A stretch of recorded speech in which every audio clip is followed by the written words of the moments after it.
Hey guys, so welcome back to my channel. Michelle is my name. If it's your first time here, hi and welcome. Welcome to yet another video about Emirates.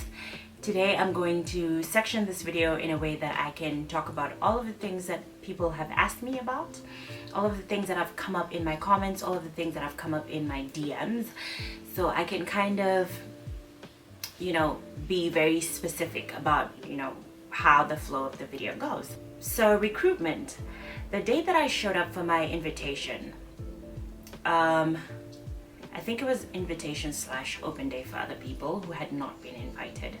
And when I showed up there, I found out that it was about maybe 10 or 15 of us who had been actually invited to the event. I'm pretty sure they were hoping that other people would just show up, or maybe they just did not want as many people to show up, which happens often when they come to African countries. It was about 270 people, and throughout the day they had sections of kind of like stages where you either fail or you go through to the next round and stuff like that.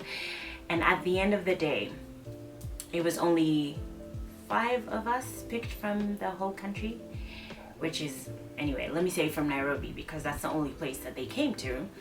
So at the end of the 270 people, at the end of the day, they only picked 5. For me, and I will just go, kind of giving my 2 cents about each and every situation as we go, as I tell you the story. For me, what that kind of generally gave me was the fact that every time they came to African countries, they only picked a handful of people. So if you've watched my previous video, which I do recommend for you to watch, when I joined on my joining date, a group of about 200 something people, I was the only black person, black anything. I said that in my previous video. So to see that from my country they only took 5, even though there was 270 people who actually showed up for the open day. What that showed me is we were basically, to me, that was merely tokenism. We were basically being selected to literally add color to this airline that was full of, that needed exotism, so to speak, that needed an African look, that needed to tick a box and say we are cosmopolitan. Because I just did not understand how all of these people were not qualified yet. When we got to the day that we showed up for the induction, there were other countries that had about 20 people picked from the same country. To me, it just did not sit well.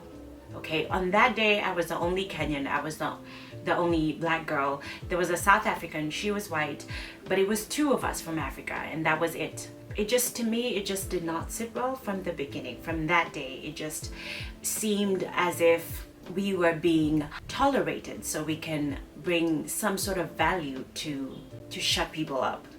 To sort of say, but we have to represent a certain group of people, which, like I said, tokenism. So anyway, after that, then we went through training. I'm looking at my notes so I can kind of remember how, I want to lay everything down.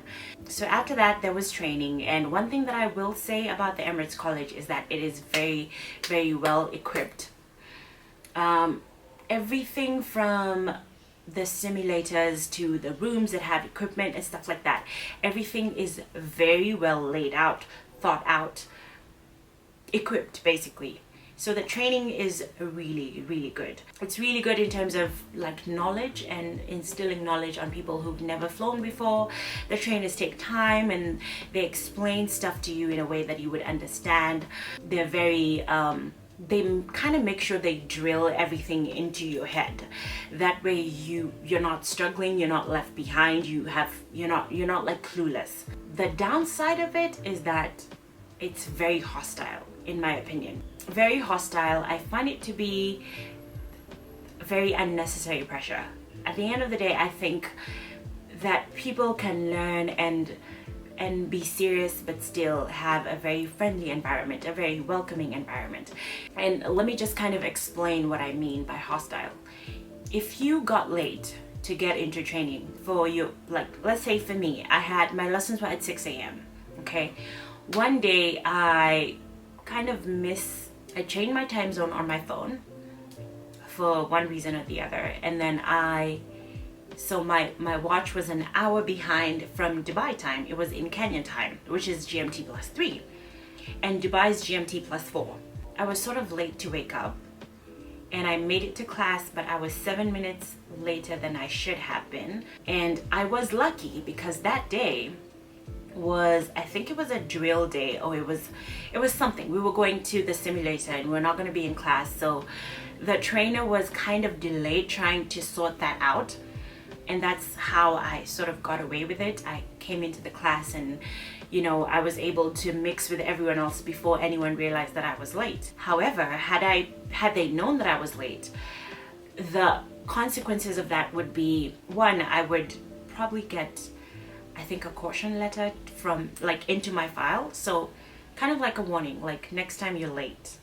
And if you were late more than, I don't know, I think more than an hour or two, or maybe even half an hour, they would basically kind of stand you down. Basically what would happen is you would have to join a different batch the coming week because you missed the lesson of this week. So if you were on like a Thursday, which is the last day of the week for the training, and you got late, you would have to join the next week on Monday, a different batch, go through Monday, Tuesday, Wednesday again, so that you can get through to Thursday with a different batch. So basically you would be thrown a week behind and the rest of the people would move forward. I found that to be a bit excessive. I think if someone is late, maybe they could catch up somehow. There has to be, I do understand that sometimes, and different organizations have different ways of instilling discipline, but to me it just felt like sometimes at least look at the reason behind it. You know what I mean? Like being late because you overslept, maybe at that point you'd be like, okay, let me punish you. But being late because you got into an accident, because you were sick, like there was no reason. Basically, this is what I'm saying. There was no reason that would make them say, it's fine. With this one, we can let it slide. And that to me showed me that there was a culture where there was no empathy. It was just, it's either this or this. You know what I mean? Like there's no way that you can get away with this thing that you've done. One time I was very sick. I think I had the flu or something, and it was very bad, and I was taking medication that was making me fall asleep. And I remember the trainer saying to me that you have to keep your eyes open, otherwise you'll have to repeat the class, and she was kind of saying it in a very nice way, like, I'm really sorry, I wish I could help, but I need you to keep your eyes open, because if you don't, then you'll have to go through this class again, and that will have to be next week with the next batch. And one of my batchmates kept waking me up and patting me to just make sure that my eyes were open, just so this lady doesn't declare me unfit to finish the class. I don't know if that makes sense. I just felt like it wasn't one of those, let me truly be honest, it wasn't one of those very serious classes that if I did not listen to it for an hour, something would change.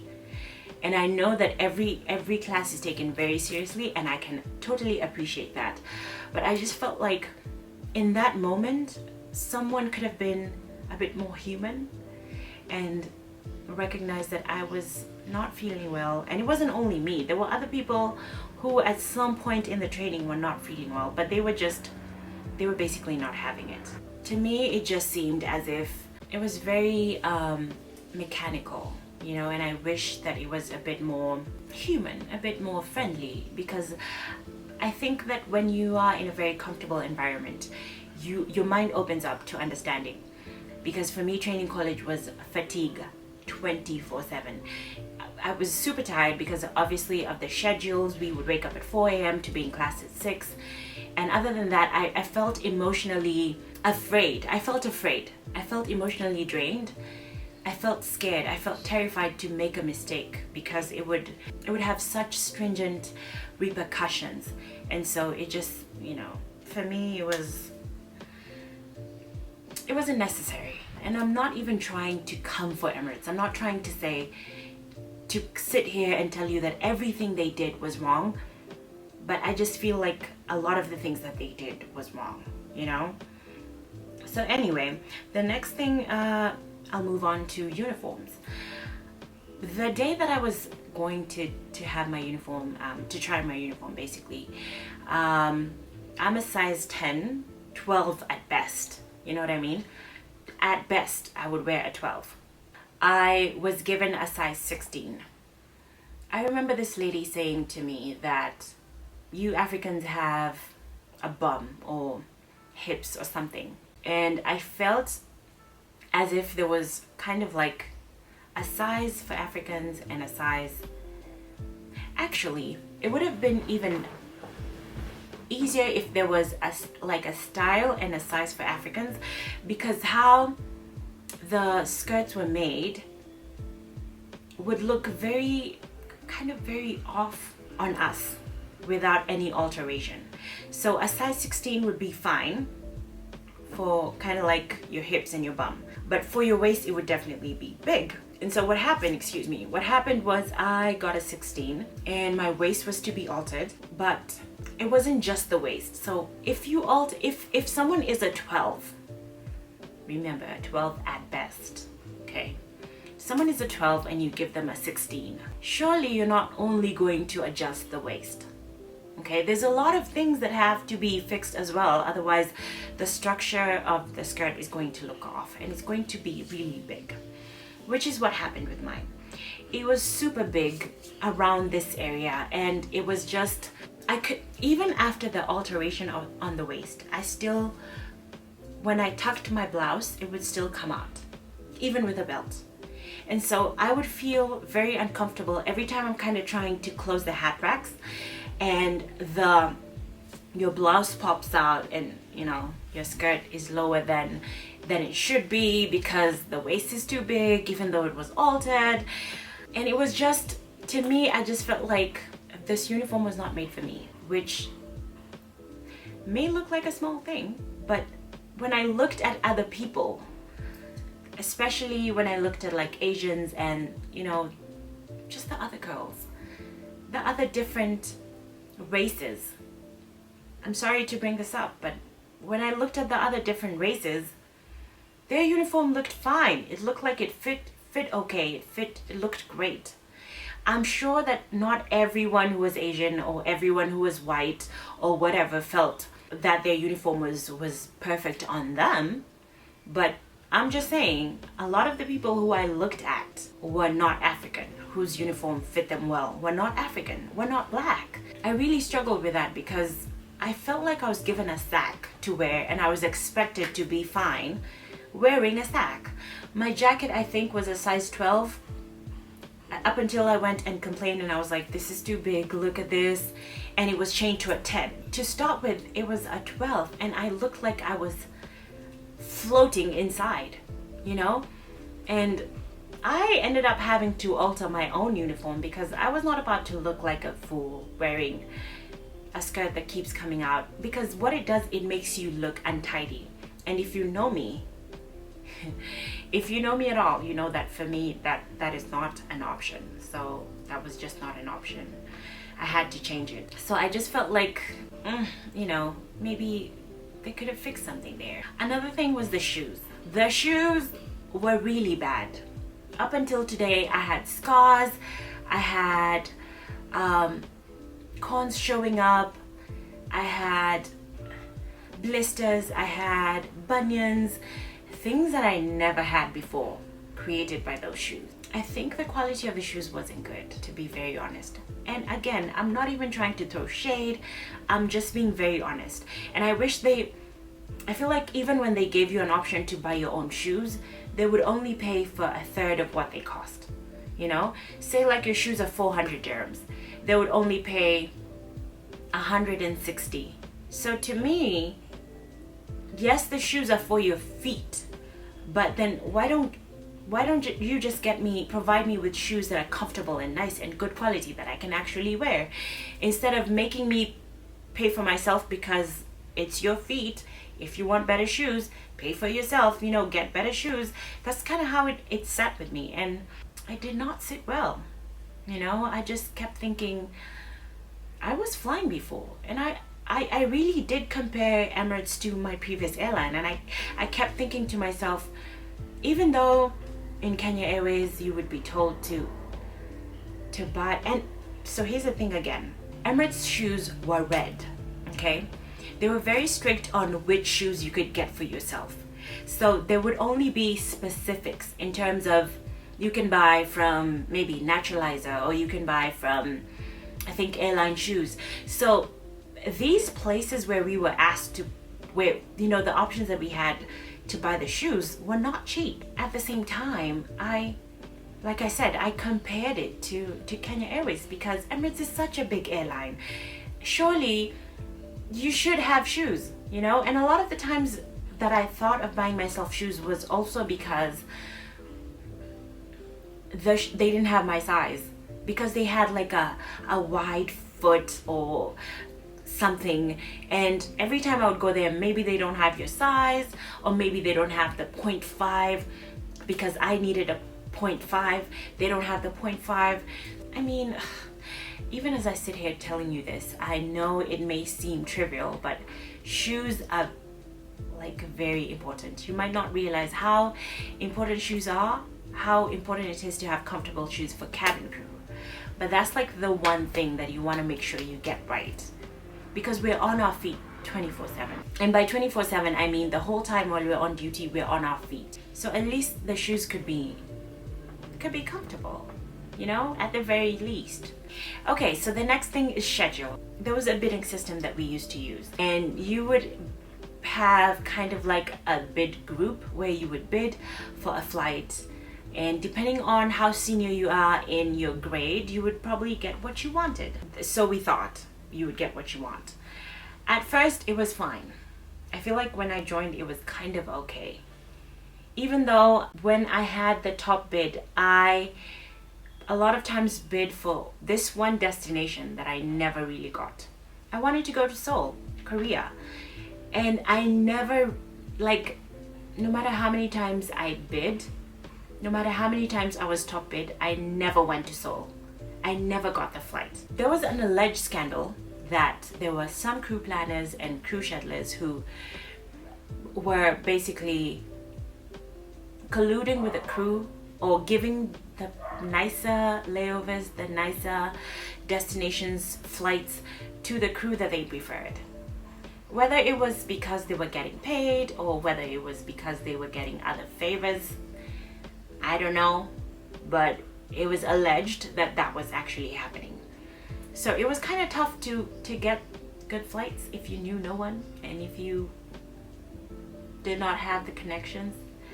But it wasn't all bad, okay? It wasn't like as bad as it may sound, but it was really tough to get one of the, the nicer, very nicer destinations if you want. For me, it was Seoul. I really just wanted to go to Seoul, not because, and Japan.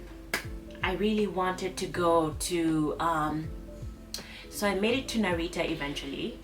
I think I was on standby that day. I was on reserve, and I think that was just by sheer luck or God's blessing. But I really wanted to go to, what was this flight called that went closer to Tokyo? I forgot the station, the airport where we were flying to. But I really wanted to go to Japan, and I really wanted to go to Korea, and I never had any of those flights for all those 5 years that I was in Emirates. And I used to bid faithfully until at some point I stopped bidding. And I just let the chips fall where they will. I was just like, if God wants me to go, I will go, which I have not gone yet. So maybe it wasn't in his will, but it was kind of annoying. Sometimes the rosters would not come out on time, which would irk a lot of us. We would sit and think, you have one job to give us a roster on time. You had the whole month to plan and everything. I mean, obviously I know there's a lot of things involved, but it was just annoying to be delayed, because that's kind of how you plan your time. There was one time something happened. There was a customer who was very highly, how do I say? He was a very important customer.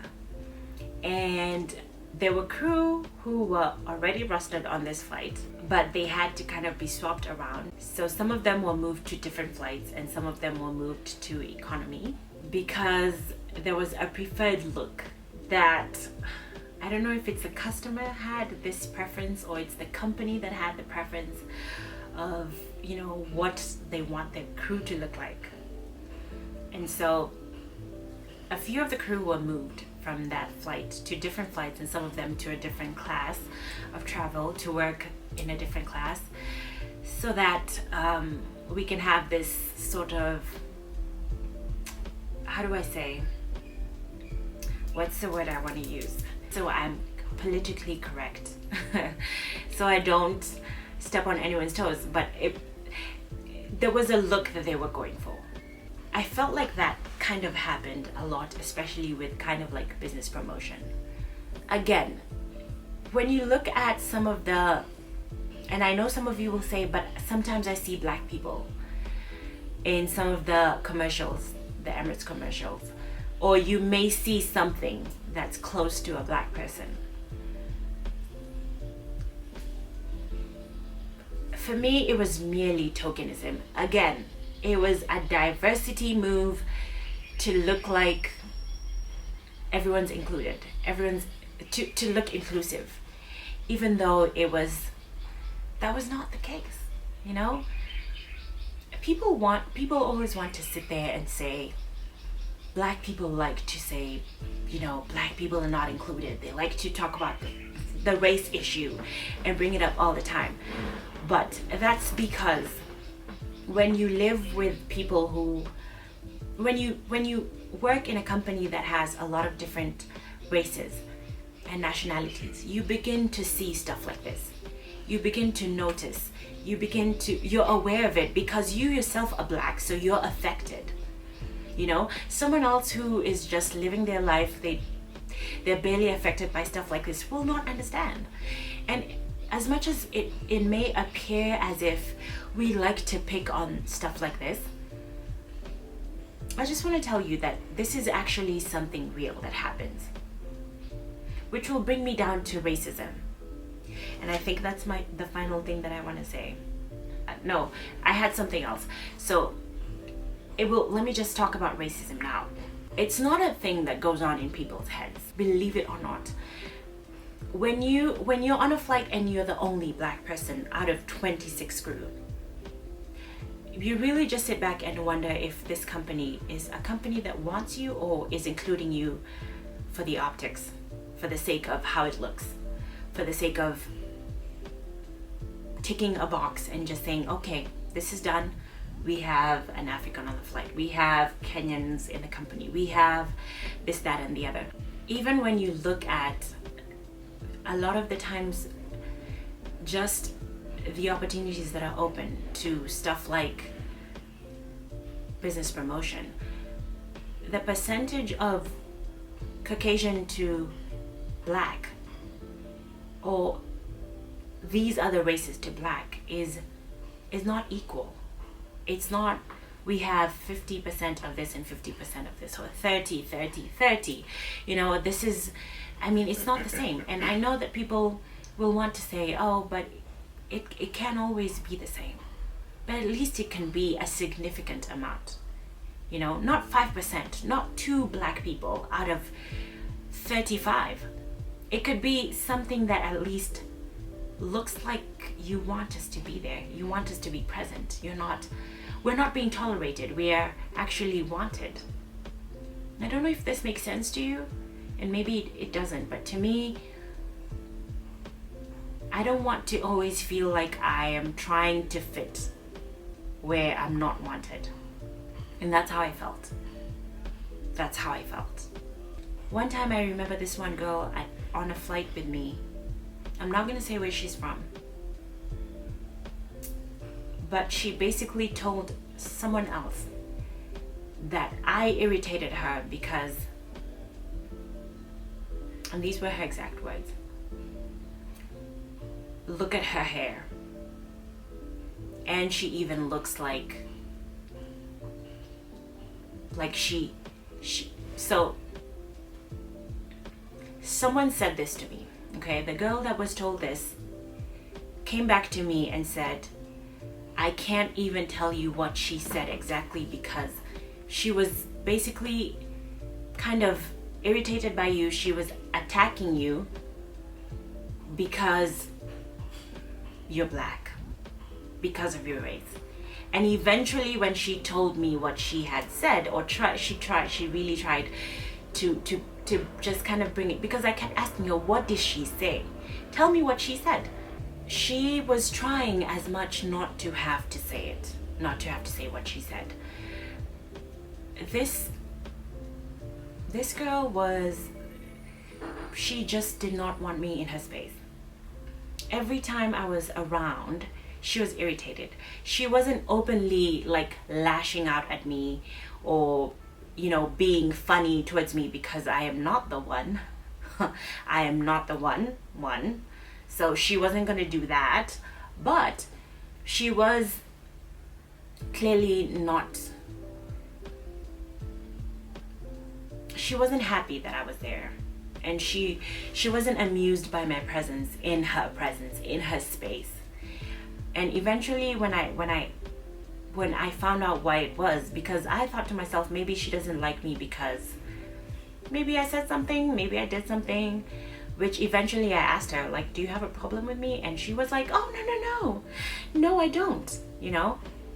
But later when I came to find out what her issue was, it's because of this.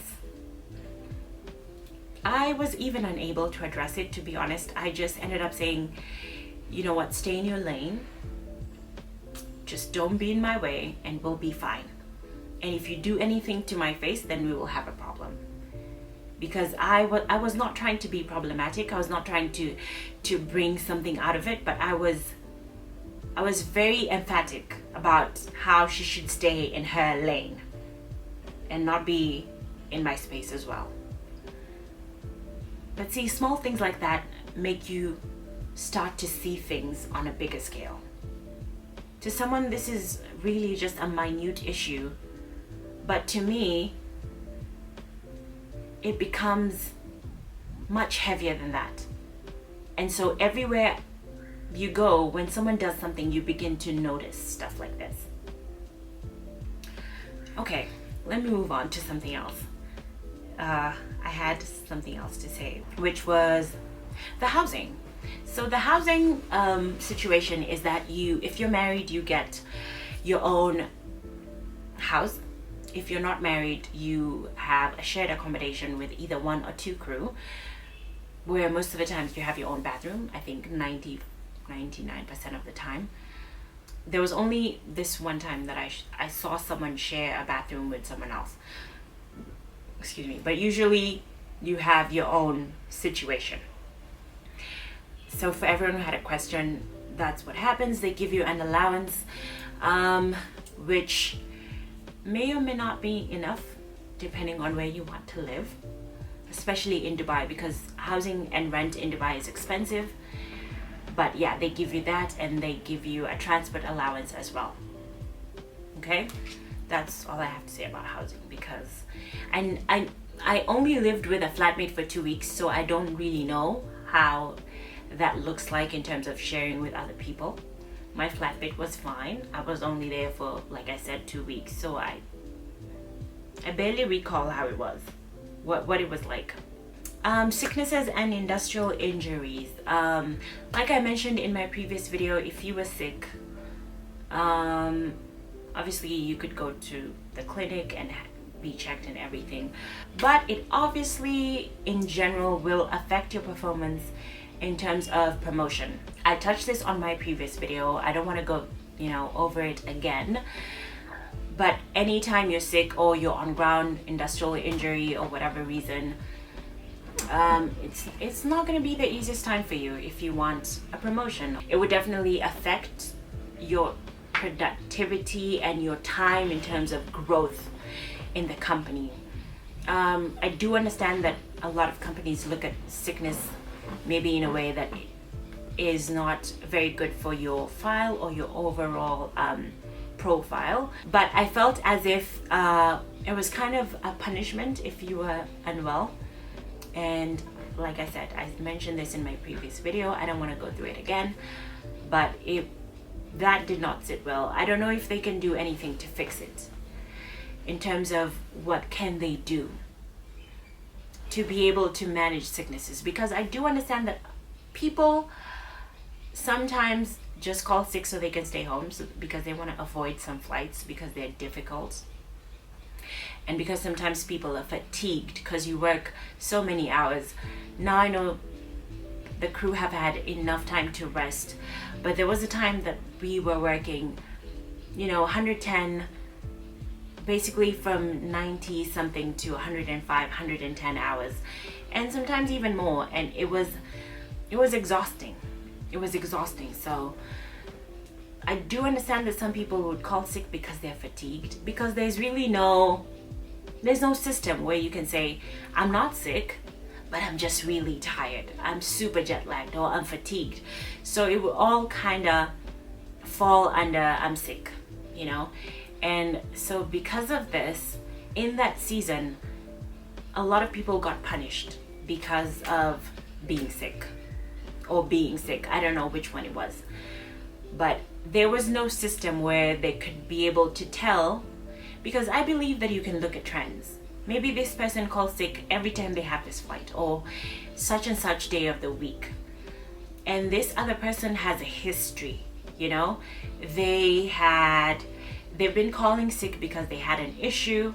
Now they've had surgery, they've gone through a season of like recuperation and recovery, and you can tell that this person has been genuinely sick because you have all the paperwork to see all the evidence. So I tend to think that you can actually separate those people and say, this one doesn't really look like they have a real problem or a real situation, reason enough to say why, or to kind of explain why they miss work. But this one has this, and we know, and so for me the treatment should have never been the same, but it was. So I found that to be a little not good. I think HR could come up with a better way of dealing with that. I'm not an expert, so I don't know, I don't have recommendations, but I just think that you can look, just as a human being, you can see that you can be able to separate the two, and yeah. I think right now I have a few questions that people asked, and I just want to address those really quickly and then move on. Someone asked me, what are the okay, I'm not going to answer any questions about requirements or how to join. I think I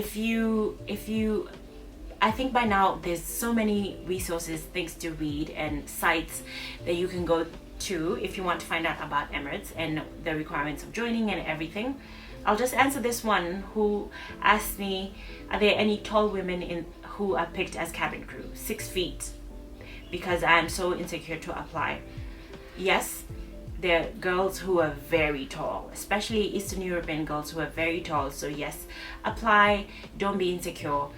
At the end of the day, I don't want to sit here and act like I'm just encouraging you to apply for Emirates, because if it was in my opinion, I would tell you it's not the best company, and this is my truth.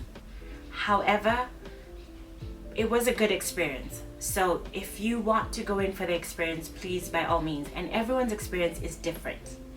Everyone's experience is different. So yours will not be the same as mine. You may love it. You may end up really happy. So even if I sit here and tell you I don't endorse this company, if you want to do it, feel free to do it.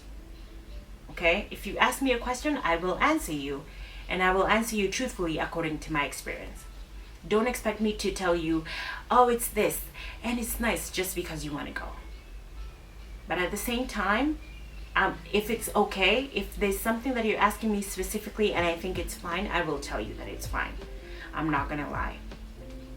Okay, the other thing is, do you miss the food on board? The only thing I miss, the one meal that I missed was this breakfast that was poached eggs with salmon on the side, and it had this like cream cheese, I think. I miss that very much. That's the only food I miss. The others were just, okay. Qualifications again. What did you love about Emirates? I loved the fact that there was all these different nationalities, because it made me aware of a lot of things, opened me up to, exposed me to a lot of cultures, and for that I'm eternally grateful. The other thing that I love the fact that I was able to fly to different networks that Kenya Airways was not flying to. Yeah, that's it. Did you quit your job? No, I did not quit my job. I said this in my previous video. If you haven't watched part 1 of it, we were laid off due to COVID. You can have a look, watch that video. How was it coming home for holidays from work? Did you get to choose or alternate with your co-workers? Coming home for me was mostly on my leave days, which was something that you had to apply for prior. We would not always get, the second part of the question was, did you always get to come on the holidays, over the holidays? Would not always get like Christmas, New Year, or like weddings or birthdays whenever like you really wanted. Sometimes it was a hustle. Christmas would be, I think I got only 2 Christmases, or maybe one, in fact, no, was it 1 or 2? I think I got only 1 Christmas leave my very first year in Emirates. And then the next ones, I just kind of had to try and plan my days around. So if you got Christmas, you don't get New Year's as well. So you can either go for Christmas leave or you can go for New Year's leave.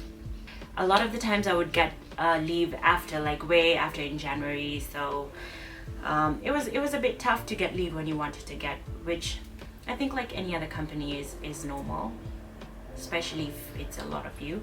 The other question was, what 5 things would you change if you own the company? I'd have to think about this. I would have to sit down and really like think. 5 things? Because I don't just want to say I would change this, that. I want to say something that can actually be done.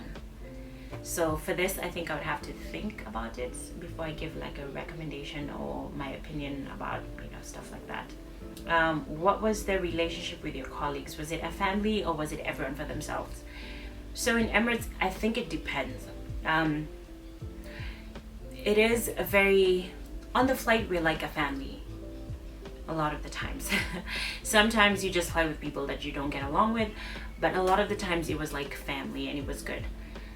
Out of the flight, after the flight, maybe on the layover was still kind of like a family-ish.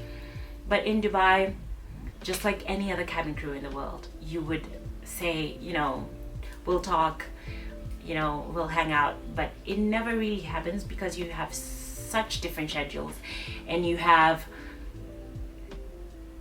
just such different lives, cultures, values and everything. So for me, it was, I wouldn't really say it was family. I would just say it was family when it needed to be. And the other times it was just what it was. If you were asked to do 5 years in Dubai as a flight attendant, would you do it? If I was asked to do it again, I think this person meant if I was asked to do it again. No, I would not. I'd not do it again. I've had my fair share, and I think I'm good. Anyway, at the end of the day, this is what I'm gonna say about my experience. The suffering that I went through built perseverance in me, which built character.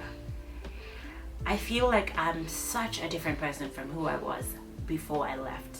And it's not just Emirates, it's the whole experience. It's the whole moving away from home. It's the whole different cultures. It's the whole seeing life through a different lens for me that has changed. And through that character, it has built hope. Hope in me that makes me realize that I don't need any other human being to make anything happen for me. That God for me is my sovereign, my source. Everything that I need, I look to Him. Because like I said, I think I said this in my previous video, that there was a season for me where I felt that God had quiet everything and pulled me away from all the noise just so I can pay attention to Him. And what that did for me is it made me see that it was possible to live in a world where I was so connected to Him that I kind of did not need much connection in terms of social. Not connection in terms of like I don't need anyone else in this world, I can make it on my own. Not like that, but in a way of dependence to God. It just showed me that this is all I need to focus on for everything else to work. You know, seek ye first the kingdom of God and His righteousness, and all of these things will be added unto you. That for me is kind of what I took out of this experience, and what it made me realize. At the same time, I also wanted to say, I want to read this verse for you again. This is Romans 4:4, and it says, "Now to the one who works, wages are not credited as a gift, but as an obligation." When Emirates employed me, they were not doing me a favor. They saw that I was good enough for their brand or for what they needed me for. So make no mistake, your employer is not doing you a favor. Your employer is not doing you a favor. It's purely a transaction. You're giving a service and they're paying you for it. So when someone makes a comment to suggest that you should be grateful that you got this job, you should have considered yourself very lucky that as a black girl you were chosen, or as this, you know, it was such a privilege for you. No, I have something to offer which they saw, and that's why they took me. They don't know me for anything. Like they don't owe me nothing. They wouldn't come up to me to say, because you did this, we're going to take you. No, they purely took me because I was qualified. Now, as I was doing the job, the wage was their obligation to pay me, to provide me with everything that I needed. This is shoes, which I mentioned, because as you give a service, there was a contract that you would provide me this and I would provide you that. So don't let anyone ever make you feel as if someone is doing you a favor by, you know, you should be grateful. Don't say anything. If something is unfair, don't point anything out, because you should be grateful that you're here to begin with. A lot of people would want to be in your shoes, because I heard this a lot of times. People would say, you should be grateful that you have this job. You should be grateful that you're in Emirates, because there's so many people out there who are looking for this opportunity to be here. I can appreciate that, and I purely am grateful, but make no mistake, if I was there, it's because I was meant to be there, not because anyone was handing me out anything. So just as a parting shot, I thought it would be nice to say that and to make that very, very clear, because things can be lost in translation and people can forget who they are. And it's important that we know who we are. Anyway, I think this video is the end of the Emirates kind of series, which is only 2 episodes. I think this video is pretty much the end. I feel like I've answered everything that I needed to answer. I think I've said everything that I needed to. So yeah, I do hope that this has somehow shed light on some things, or somehow answered any of your questions, or any concerns that you had. And at this point, I want to ask you to subscribe to my channel, if you will. At this point, I want to, just ask that if you enjoyed my content, please consider subscribing to my channel.